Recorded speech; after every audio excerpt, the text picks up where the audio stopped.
today, starting with questions submitted during the registration process and questions that are frequently asked and will likely apply to many of you. And then after we wrap up today, we'll send you a link to the webinar recording, so you can feel free to share that link with others within your organization. And then finally, today's session qualifies for continuing education credit through Earmark. So I'll explain how to claim your CE credit at the end of the presentation.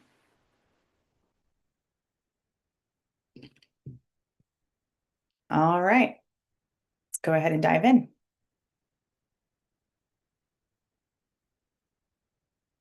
So my name is Taylor Borrell, and I am a manager of customer success. I work with nonprofits nationwide to keep them compliant with state charitable solicitation registration and reporting requirements. And I have previously worked for many years in the nonprofit sector.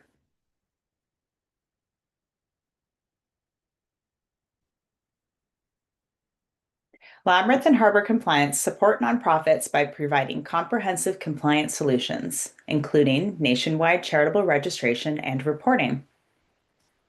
On your screen, you'll see a few of the many wonderful nonprofit organizations that we've helped keep compliant.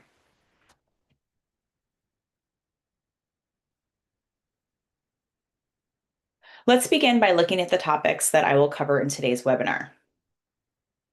Today, I will discuss state charitable registration requirements, online fundraising activities and how they trigger registration requirements, why fundraising compliance should be a priority, what it takes to register to fundraise and how much it costs, and how to manage state fundraising registrations and simplify the process. The presentation will be about 35 to 45 minutes, followed by a 5 to 10 minute question and answer period.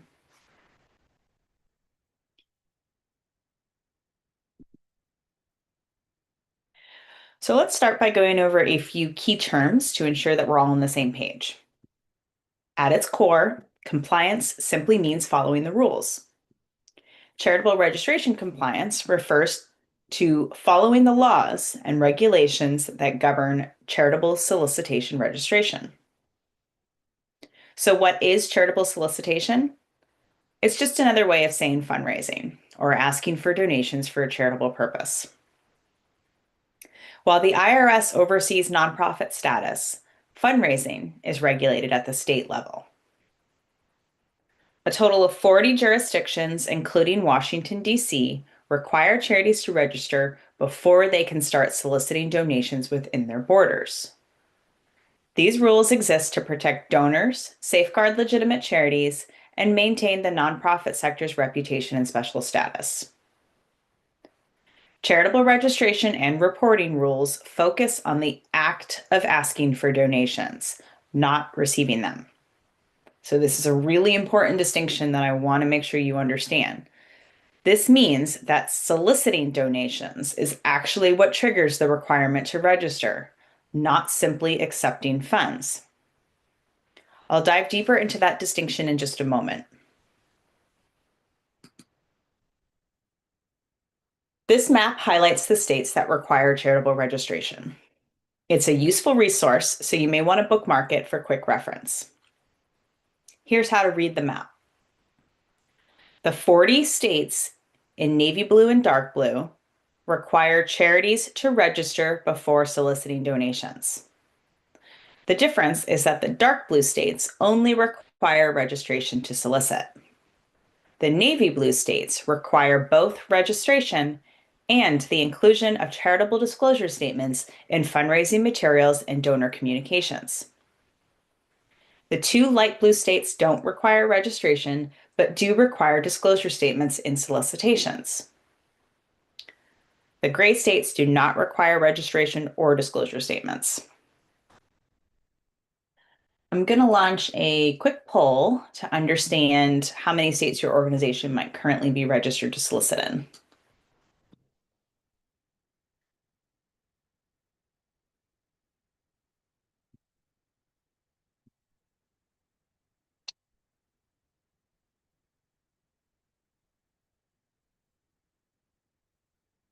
Leave it open just a few more seconds here, and then I'll share the results.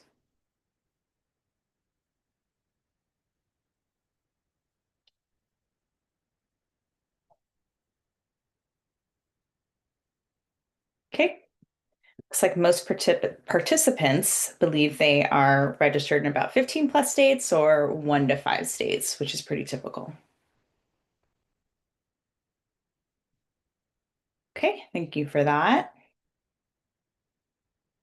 Okay, so I will discuss charitable disclosure statements a little later in the presentation, but first I want to discuss charitable registration. So many nonprofits wonder whether charitable registration and reporting requirements apply to them, and if so, in which states. The short answer is that if a charity is fundraising, it likely needs to register and report in at least a few states. Why? Because as we've just covered, registration is triggered by the act of soliciting donations, not whether donations are actually received in response. Now let's take a closer look at regulated solicitation.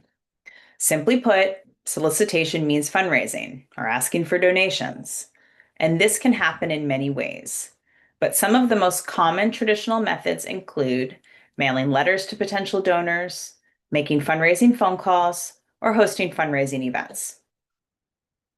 We'll explore these and other forms of solicitation in more detail next. States regulate many types of fundraising activities, not just traditional methods like mailings and phone calls. Other solicitation methods that may require registration include applying for grants, collecting membership dues, or accepting donations through a charity's website. Other activities that often require fundraising registration and reporting include hiring fundraising counsel or professional fundraisers, or engaging in cause marketing campaigns, also known as commercial co-ventures or CCVs. These for-profit companies and professionals that assist charities with fundraising may also need to register and submit reports in certain states. Since most nonprofits use multiple fundraising methods and often solicit in more than one state, it's important to carefully review your organization's activities. If you're soliciting donations in any of the 40 states with registration requirements, your nonprofit may need to register in one or more states. Now let's talk about another type of fundraising that often requires charitable registration: online fundraising. This is one of the most common topics we get questions about. Now, most charities fundraise online in some way. For example, many nonprofits may accept donations on their website through a Donate Now button. They may send fundraising emails or include donation requests in email newsletters. Charity could also use social media to ask for donations or offer a text to donate or text to give option. These methods help nonprofits expand their reach and connect with supporters across the country. However, because online solicitations can easily reach donors in all 50 states, they raise important compliance questions. 8 states have specific laws governing online fundraising. The rest have fundraising laws that were written before the internet became a major part of nonprofit fundraising. As online fundraising became more common, states needed clearer guidelines. So in 2001, the National Association of State Charity Officials, or NASCO, met in Charleston, South Carolina, and created a framework called the Charleston Principles. These guidelines suggest that a nonprofit should register in a state if the nonprofit targets residents of that state with email solicitations, or the nonprofit receives ongoing, repeated, or substantial donations from that state.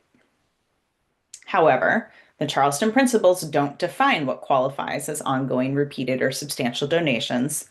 Plus, not all states have adopted them into law.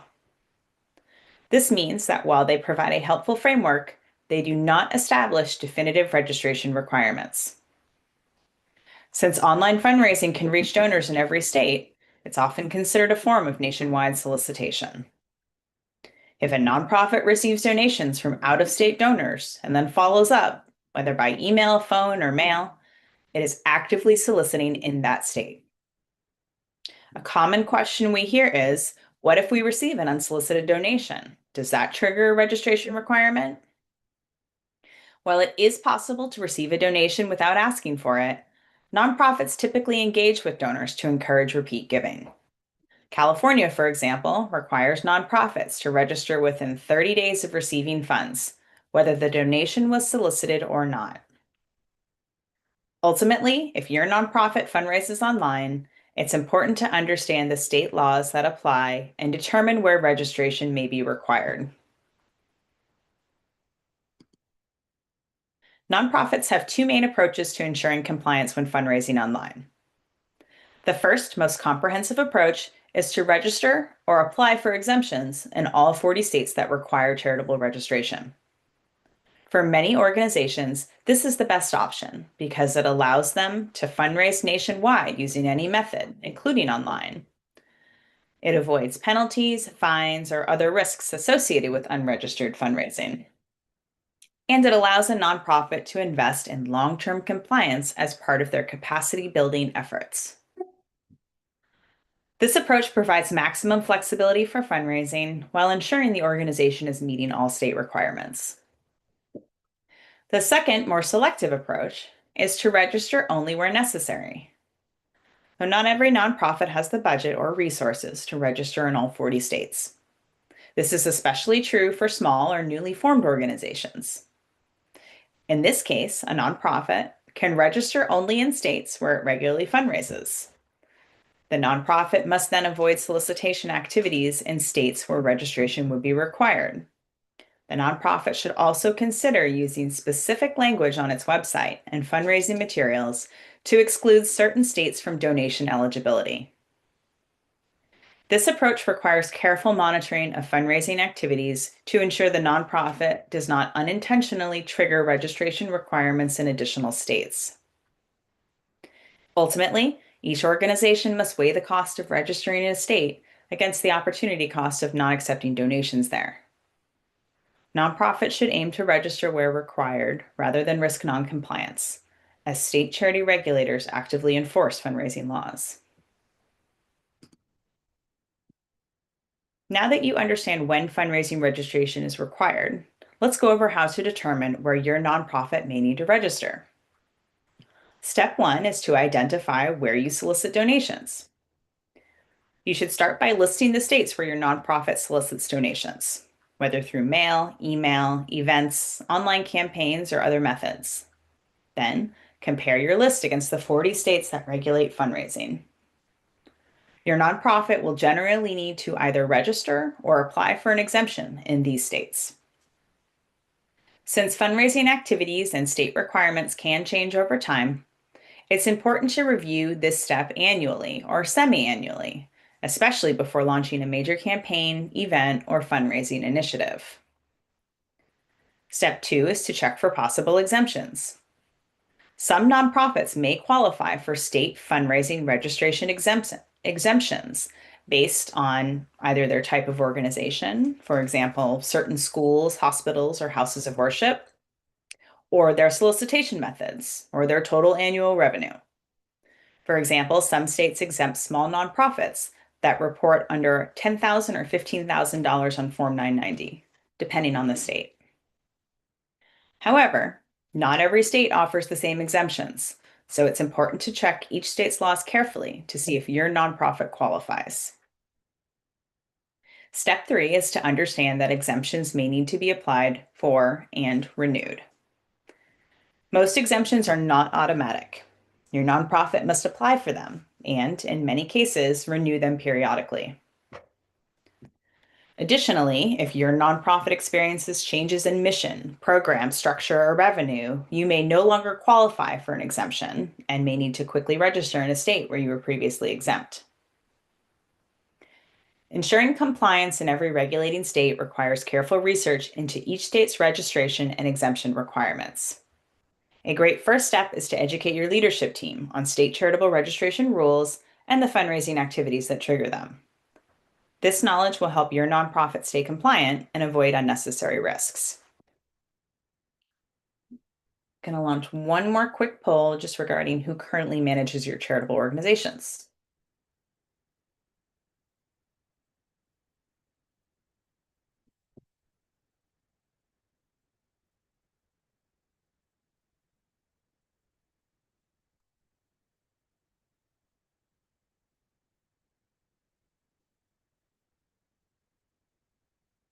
I'll leave it open for a few more seconds and then I'll share the results.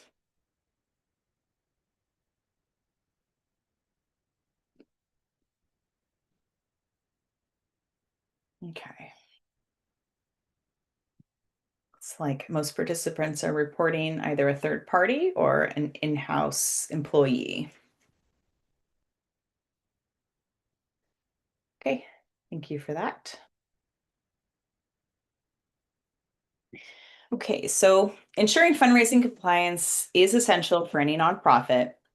Your organization will likely need to register in at least a few states and possibly in all 40 states that regulate charitable solicitation.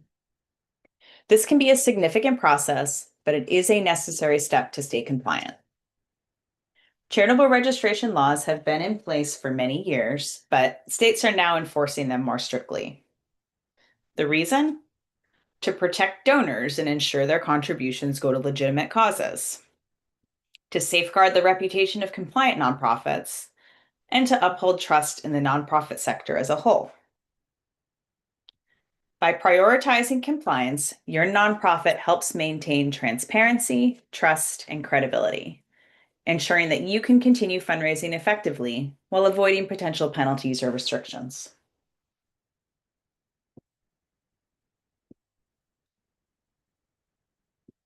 If your nonprofit has been out of compliance in a state for some time, it's not too late to fix it. By proactively registering in the states that require it, your organization can avoid risks such as penalties, investigations, or additional scrutiny from state authorities. Taking action now is the best way to ensure compliance moving forward. A former Pennsylvania director of the Bureau of Charitable Organizations once shared this advice with nonprofits. If you were coming in voluntarily, even if you had been violating the law for 10 or 15 years, you always got a pass. The bottom line is you want to try to register voluntarily. End quote. Regulators encourage legitimate nonprofits to follow the rules and maintain proper fundraising compliance. Their goal is not to punish organizations that are making an effort to do the right thing, even if they are late in registering. In our experience, states typically resolve missed registrations through informal resolutions or settlements rather than issuing fines, penalties, or legal action. By voluntarily registering, your nonprofit can demonstrate good faith and avoid unnecessary complications down the road. Nonprofits must be compliant in every state where they fundraise. If your organization raises money nationwide, that typically means registering in all 40 states that require charitable registration. While this may take time and effort, the benefits are significant. It gives your nonprofit the ability to fundraise without restrictions and opens up more opportunities for support. Fundraising registration is not optional, it's the law.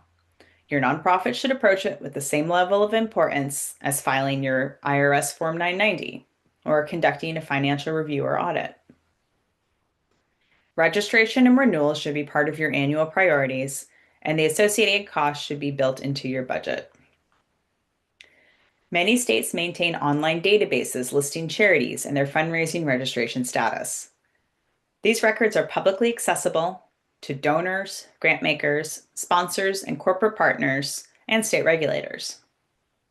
In fact, 92% of state regulators say that they regularly research nonprofits online. This means your nonprofit's compliance status is always visible. So staying registered is essential for maintaining trust and credibility. Beyond avoiding penalties, registration can actually help increase donations.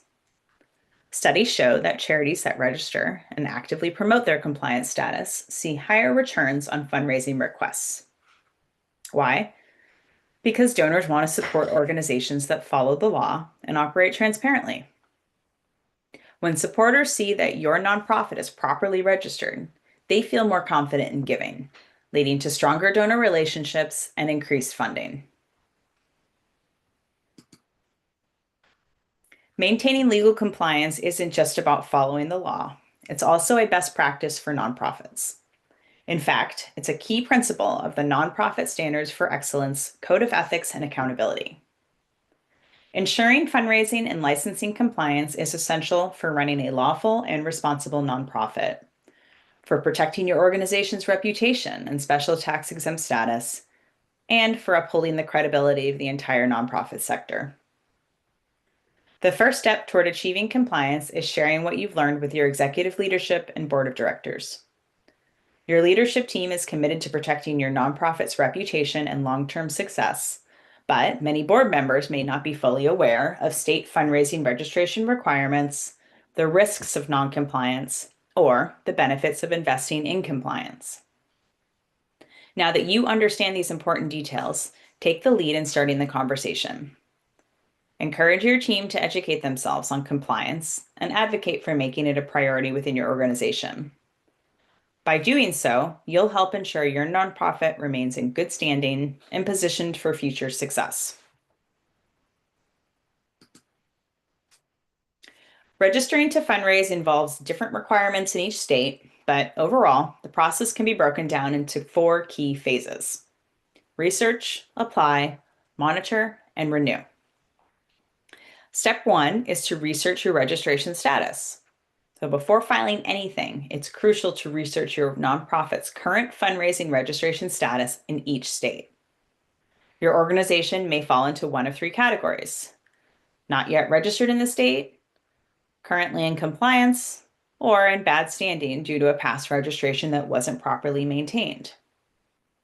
Once you determine where your nonprofit needs to register, you'll need to submit an application, which typically includes a state registration fee.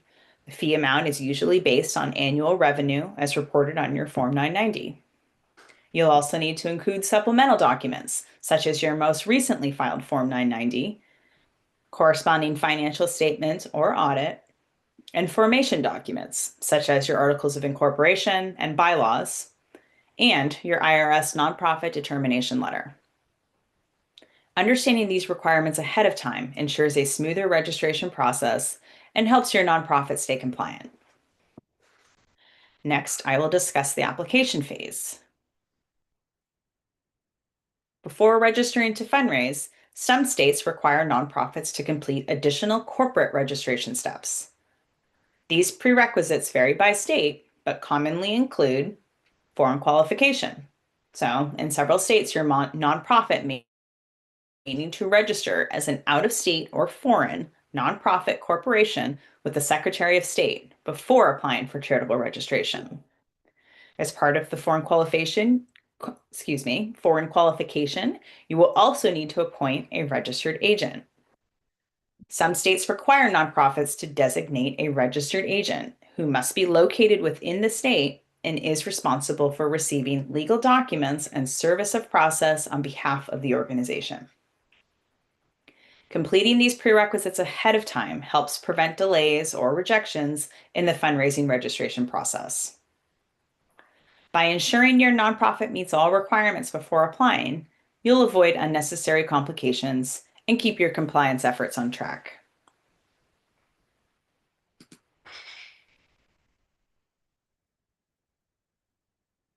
Once you've researched each state's requirements, it's time to submit your applications.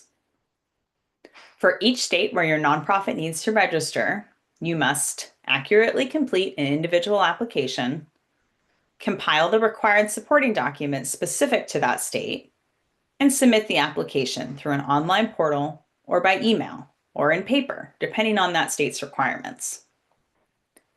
While online filing offers some convenience, it does also mean navigating multiple state-specific portals, each with its own system and process, often requiring a significant time investment. Some of you may have heard of the Unified Registration Statement, or URS, which was designed to simplify the registration process across multiple states. However, there are important limitations to using the URS, mainly that not all states accept it, or states require additional supplements to be filed alongside it. The URS itself is often longer and more complex than standard state forms, and state regulators tend to prefer their own forms, which can sometimes lead to longer processing times when using the URS. For these reasons, many nonprofits find it more efficient to complete individual state applications rather than relying on the URS. After submitting your state registration applications, the next step is to monitor their status and confirm when they are approved. Some states process applications in just a few weeks, while others take several months. During this time, your organization should track the receipt and progress of each application. Unfortunately, it's not uncommon for states to reject applications due to missing information or errors. If this happens, you must resubmit the corrected application as soon as possible, and then stay in communication with state regulators until you receive official approval. The timeline from submission to approval can range from 1 day to 6 months, depending on the state. However, by submitting complete and accurate applications and proactively managing the process, you can help minimize delays. Fundraising registration is a complex and time-consuming process. If your organization hasn't gone through it before, you can expect to have weekly and monthly tasks dedicated to applying, tracking, and following up on registrations. Proper planning and oversight will ensure your nonprofit stays compliant and avoids unnecessary delays. One of the most common questions nonprofits have for us is, how much does it cost to register? The answer depends on several factors, including your organization's annual revenue and the number of states in which you need to register. But for most nonprofits, the total annual state fees for registering in all 40 states range from $1,500 to $5,000 per year. That is not a per state cost, it's the combined total of all state fees. Here's a general breakdown. Small nonprofits that report under $100,000 in annual revenue will pay fees at the lower end of the range. Large nonprofits that report over $10 million in annual revenue will pay fees at the higher end of the range. Most other nonprofits will fall somewhere in between. While costs vary by state and organization size, understanding this range can help your nonprofit plan and budget for fundraising compliance. Registering to fundraise is not a one-time process. States require annual renewal to maintain compliance. Most states renew annually, but 2 states, Washington, D.C. and Georgia, renew biennially, or every 2 years. Keeping up with renewal deadlines is essential. Most states base their renewal due dates either on the organization's original registration date in that state or your organization's end of its tax year. Since renewal applications often require Form 990 and financial statements, it's crucial to complete these documents on time. Many states require financials to be independently reviewed or audited, depending on your nonprofit's revenue. So if your organization does not receive an annual audit currently, proper planning is even more important to avoid delays. Each year, nonprofits should collaborate with their tax preparers and auditors to determine what type of financial statements are required for registration renewal and the deadline for completion in order to stay in good standing. While some states allow extensions for renewals, others do not, making timely filing a priority. Failing to renew on time can lead to late fees that add up quickly, damage to your nonprofit's reputation, or even the loss of the ability to solicit donations in certain states altogether. Just like with initial registration, taking a proactive and strategic approach ensures that your nonprofit stays compliant and avoids unnecessary penalties. In addition to fundraising registration, many states require nonprofits to include charitable disclosure statements in their solicitation materials and donor correspondence. 25 states require nonprofits to include specific language in fundraising materials. These statements are different from IRS disclosure requirements, meaning nonprofits must comply with both state and federal regulations. State-mandated disclosures inform donors where they can find more details about a nonprofit's leadership, finances, and activities. State disclosure statements must typically be included in all fundraising communications sent to residents of a regulated state. And these communications include appeal letters, email fundraising asks, website donation pages, pledge reminders, and even donor receipt letters. State disclosure rules frequently change, so nonprofits must regularly review and update their solicitation materials to remain compliant. Regulators often check nonprofit websites during their review of fundraising registration applications and renewals, making compliance essential. Beyond being a legal requirement, including disclosure statements can actually boost donor confidence. Research shows that donors respond more favorably to fundraising requests that include transparency statements. By following disclosure laws, your nonprofit demonstrates credibility, good governance, and a commitment to transparency, all of which help build trust and increase donations. To wrap up, let's talk about how your nonprofit can streamline and manage the fundraising, registration, and renewal process effectively. Just like initial registrations, renewals require completing state-specific applications, calculating and paying the correct fees, and gathering required supporting documents, such as Form 990 and financial statements, which may need to be reviewed or audited depending on your nonprofit size and the state requirements. The biggest difference between initial and renewal filings is that renewals have set deadlines that apply to all registered nonprofits. So tracking these due dates is essential to avoid late fees and penalties. Nonprofits must have a reliable system to track each state's renewal deadlines, license numbers and fees, and any changing registration requirements.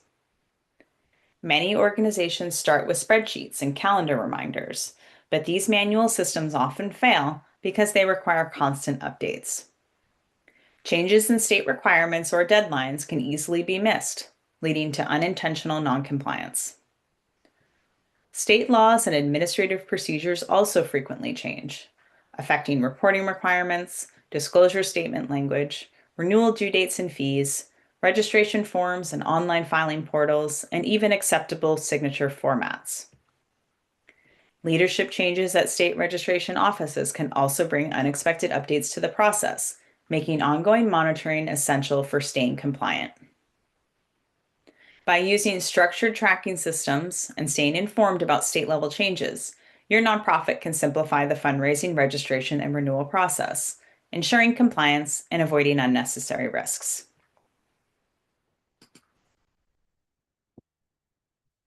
We've covered the complexities of state charitable registration and renewals, as well as why prioritizing fundraising compliance is essential for your nonprofit.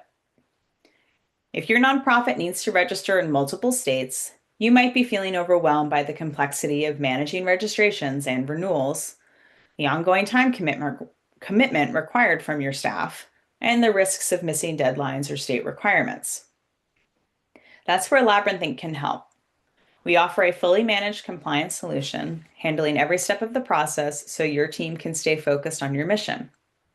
Our services include researching state requirements and handling prerequisites, preparing applications and compiling all required documents, cutting checks for state fees and submitting registrations, following up with states to track approvals, and managing extensions and renewals to keep your nonprofit compliant. We take care of everything so you don't have to. Our compliance services are offered at a flat rate per state with annual billing, no hourly fees, no surprises. If you're interested in learning more, we'd love to help. Schedule a time to speak with us. There's no obligation, and we'll provide a customized plan for your organization's path to compliance. Small teams with big missions often lack the resources to tackle regulatory filings on their own. That's where we come in. Our local nonprofit essentials is a complete package that includes everything you need. Created especially for nonprofits operating in 1 to 5 states, Local Essentials is an affordable solution designed to be your compliance easy button. It has everything you need to put your government filings on autopilot, including charitable registration filing preparation, submission, and tracking, registered agent service to ensure you reliably receive legal documents and government notices, annual report filings to keep your nonprofit's corporate registration in good standing, Foreign qualification to create new corporate registrations in states where it's a prerequisite for charitable registration.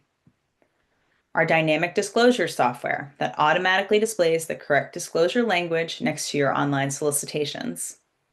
And access to 990 tax prep services at a reduced rate provided by TaxFile. And for organizations operating in 6+ states, Compliance Pro is the simplest way to achieve compliance nationwide. Just like Local Essentials, Compliance Pro delivers all the core services you need, plus personalized onboarding and priority support delivered by our experts. In addition to our managed compliance services, we offer software to help track your state-by-state compliance details. It keeps you informed about the status of your registrations in each state, state fees to assist with budgeting, and renewal deadlines to help you stay on schedule.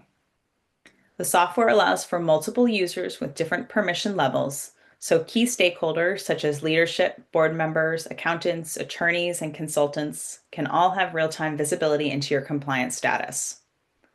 By using our software alongside our full-service compliance management, your organization gains a clear, organized system to track registrations and plan ahead with confidence. Keeping up with charitable disclosure requirements can be challenging, but our disclosure tool makes it easy to stay compliant. Our disclosure tool generates accurate disclosure statements for your website and printed solicitations. It updates dynamically in real time whenever state requirements or your registration data change. And it creates alerts for any registration issues that may impact your disclosures. With this tool, your organization can ensure compliance effortlessly while keeping your fundraising materials up to date without the hassle of manually tracking disclosure changes. We offer referral and affiliate partnership opportunities designed to support professionals like accountants and attorneys. We can help you serve your clients with our nationwide registered agent service. We can assist your clients no matter where they're located. We provide support for both for-profit and nonprofit clients. Our expertise spans all industries. We also offer industry and occupational licensing. We handle licensing across all sectors, including nonprofit. We frequently partner with firms and organizations to create co-branded educational content that benefits both your clients and the industry. You can explore our curated educational resources on labyrinthinc.com's resource page or the Harbor Compliance Information Center. If you'd like to learn more about our partnership program, we'd love to connect. Reach out to us anytime. If you have compliance questions or would like to explore your nonprofit's path to compliance, feel free to contact us or schedule a pathway call.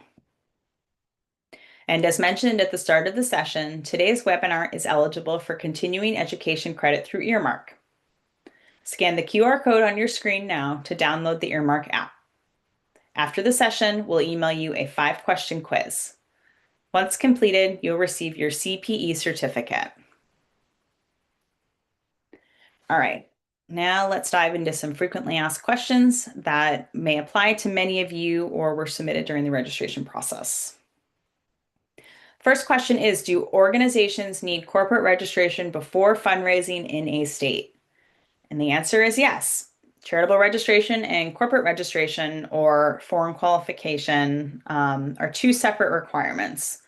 So charitable registration, as covered, allows a nonprofit to legally solicit donations in a state. Corporate registration is a little different. Those are filings that are generally completed with a Secretary of State's office and are required for a nonprofit to do business. So if a nonprofit needs to hire employees, has an office in a state outside their state of domestication, they're leasing property or offering services in another state. Next question is, have nonprofits been prosecuted for failing to register for charitable solicitation? The answer is yes, we have seen that, but typically enforcement will start with just a warning. So state regulators tend to send out a letter or a cease and desist letter first. If the nonprofit continues fundraising without registering, though, it may then face fines, legal action, or even the loss of fundraising rights in that state altogether. Next question is, can nonprofits claim ignorance of state fundraising laws to avoid penalties? The answer to that question is no, unfortunately. However, states are usually lenient with nonprofits that voluntarily come forward and seek to correct any past noncompliance issues. So, organizations that are proactively coming forward to register are definitely more unlikely to face any penalties. Next question is, if we only fundraise online and through social media, do we need to register in every state? So, as I covered in the presentation, the answer to that is generally yes. Online fundraising and social media solicitations can potentially reach donors in all 40 states that regulate fundraising. So, because of that, nonprofits need to be selective where they solicit, or they must register or apply for an exemption in all of the regulated states. Next question is, do you help nonprofits start a 501c3? The answer to that is yes. We do offer nonprofit formation services. Next question is, do corporate sponsorships or foundations count as solicitation? The answer to that is generally yes. Requesting corporate sponsorships or partnerships is considered solicitation and requires registration. So does applying for foundation grants. That typically also is regulated solicitation activity in most states. One note there is that government grants are generally excluded from those state requirements. Next question is, do nonprofits hosting virtual or hybrid fundraising events need to register? The answer to that is yes. Whether you have an event in person or virtual or hybrid, it is still considered charitable solicitation. So a nonprofit must follow the same registration rules as with other forms of fundraising. So you'll definitely want to do your research well in advance of your event to ensure you're properly registered in a state where you're holding an event. Next question is, what are the compliance obligations for foreign nonprofits fundraising in the US? So foreign nonprofits cannot solicit directly in US states. They must partner with a US registered nonprofit in order to raise funds legally. What we typically see is that most foreign nonprofits will create a US based Friends of nonprofit, which then gets incorporated, seeks its IRS tax exempt determination, and then registers to solicit in all the states where fundraising will occur.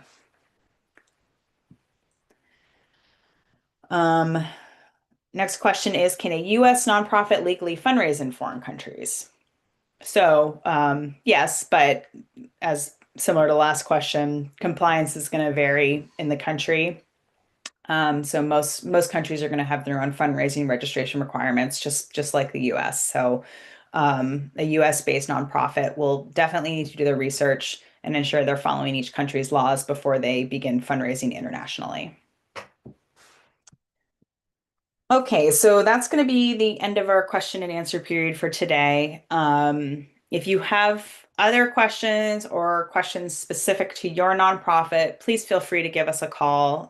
Happy to schedule a pathway call again, and no obligation to answer questions specific to your nonprofit.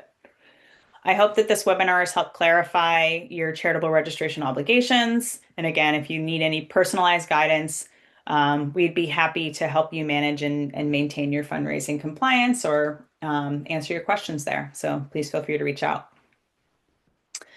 All right. Thank you again so much for joining me today. This concludes today's webinar.